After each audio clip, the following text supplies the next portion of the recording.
Hello friends, अस्सलाम वालेकुम and welcome to reality stories. दोस्तों 26 मई 1990 को अमेरिका के एक टाउन वेलिंगटन में छुट्टी का दिन था। इस टाउन की तमाम फैमिलीज अपने घरों में आराम कर रही थीं। ये एक पीसफुल सी जगह थी। इन्हीं फैमिलीज में एक औरत मार्लिन की फैमिली भी थी। मार्लिन 40 साल की थी। ये अपने शौहर और एक बेटे के साथ अपने घर में रहती थी। इस दिन इसका बेटा घर पर मौजूद था। इसका नाम जो था। जो के दो दोस्त भी इसके घर आए हुए थे। इन दोस्तों ने पूरी रात टीवी देखा, खाना खाया और अब सुबह मार्लिन जो और इसके दोस्तों के लिए नाश्ता तैयार कर रही थी। लेकिन दोस्तों, ये मार्लिन की जिंदगी के आखिरी लम्हात चल रहे थे।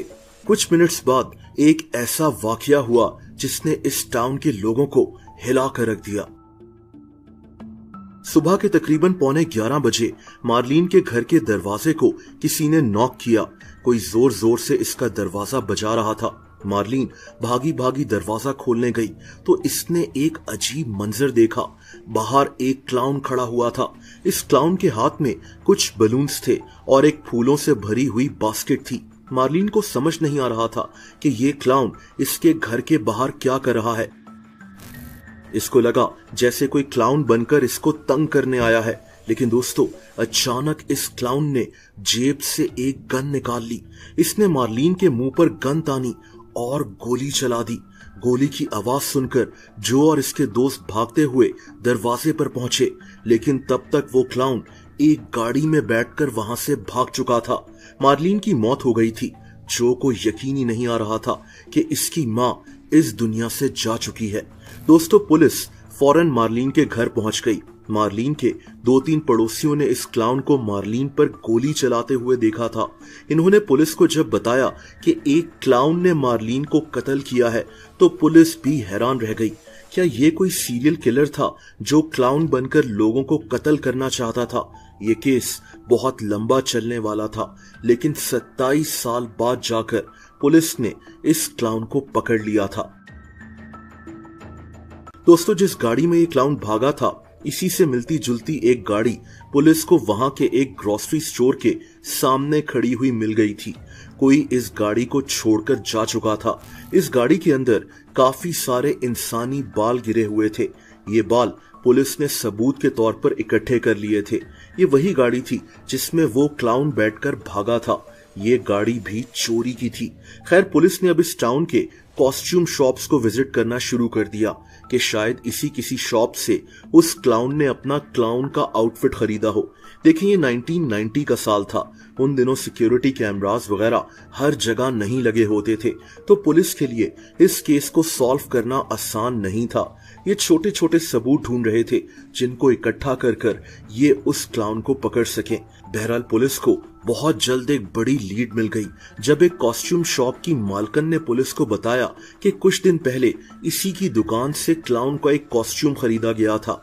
ये कॉस्ट्यूम एक औरत ने खरीदा था। दोस्तों, बहुत जल्द पुलिस इस औरत तक पहुंच गई और फिर एक हैरानकुन बात सामने आई। इस औरत का नाम शीला कीन था। हैरानकुन बात यह थी कि शीला मार्लिन के शौहर माइकल के साथ इसके ऑफिस में काम करती थी। पुलिस को यह भी पता चला कि शीला और माइकल एक दूसरे को पसंद करते थे। ये बात पुलिस को इनके ऑफिस के लोगों ने बताई थी। पुलिस के सामने यही दोनों प्राइम सस्पेक्ट्स थे कि शायद इन्हीं दोनों ने मिलकर मार्लिन को कत्ल किया था, यानी मार्लिन के शौहर माइकल और शीला ने। उस वक्त ये केस काफी मशहूर हो गया था, इसलिए भी क्योंकि कातिल ने एक क्लाउन का ड्रेस पहनकर ये कत्ल किया था। तभी वहां के लोगों में बहुत ज्यादा खौफ फैल चुका था। दोस्तों, मार्लिन और माइकल की 1972 में शादी हुई थी।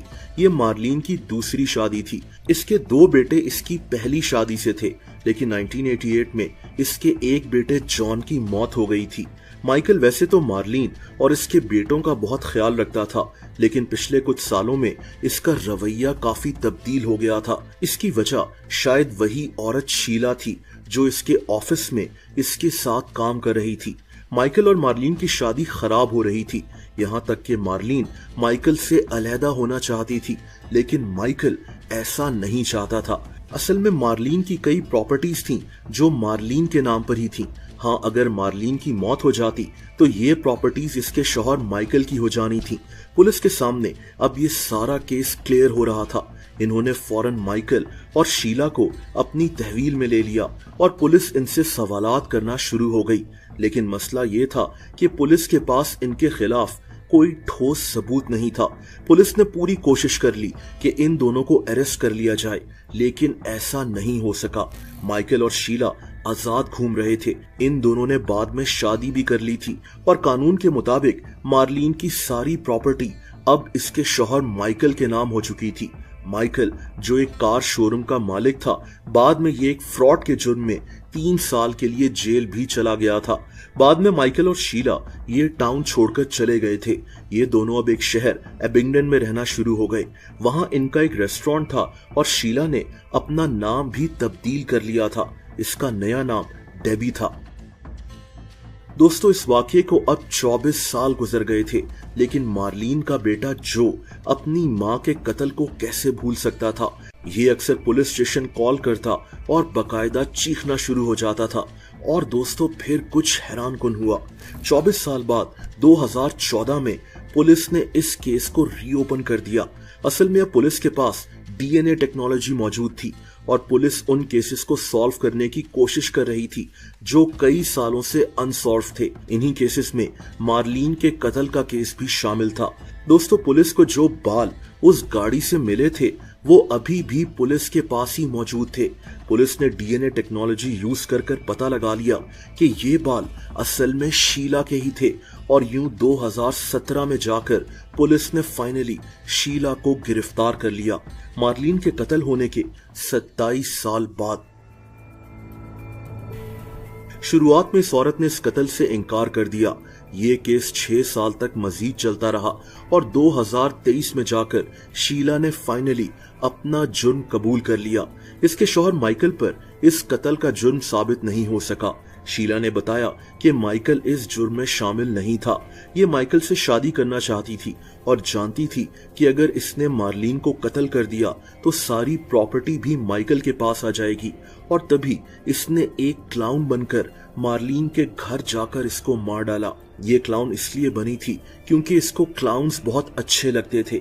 इसको लगा कि इस तरह पुलिस समझेगी कि ये कोई सीरियल किलर है जिसने क्लाउन बनकर मार्लीन को कत्ल किया है और इस पर कभी किसी का शक नहीं जाएगा। दोस्तों, शीला को अदालत ने 12 साल के लिए जेल भेज दिया था, लेकिन हैरत अंगेज बात यह हुई कि इस औरत को सिर्फ 1.5 साल बाद रिहा कर दिया गया।